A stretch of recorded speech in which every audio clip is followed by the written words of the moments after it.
940 বছর বয়সে মালাকুল মাউত এসে হাজির, এসে বলল, জি তুয়ান আকবাদা রুহাক, রুহু কবজ করতে আসছি।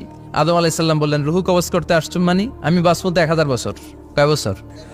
মালাকুল মাউত বললেন, না না, ওই যে আগের কথা স্মরণ করেন, আপনি 60 বছর দিয়া দিছিলেন। কয় না, আমি দেই নাই, আমি আরো বাঁচুম, আরো 60 বছর পাওনা আছি, আমি দেই নাই। মালাকুল মাউত বললেন, আপনি দিয়েছেন? আদম বলে, দেই নাই। মালাকুল মাউত বলে, আল্লাহ ঘটনা দেখেন, দিয়া কয় দেই নাই। আল্লাহ কয়, থাক, কথা কইস না, আয়া পর। নাসিয়া আদম ফানাসিয়া বানু, ভুলে গেছেন উনি। আমরা ভুলে যাই, আমরা খেয়ে বলছি খাই নাই, নিছিলাম পকেটে, কয় নেই নাই। এরকম ডাকাইত আছে না নাই? নাসিয়া আদম ফানাসিয়া বানু, বিশ্বনবী বললেন, আদম ভুলেছে তো তার সন্তানরাও ভুলে যায়। জাহাদা আদম ফা জাহাদাত যুররিয়াতু, আদম অস্বীকার করেছে, তার সন্তানরাও অস্বীকার করে। সেদিন থেকে আল কিতাব ওয়া শুহুদ, মানে লিখে রাখার সিস্টেম আর সাক্ষীর সিস্টেম চালু হয়েছে।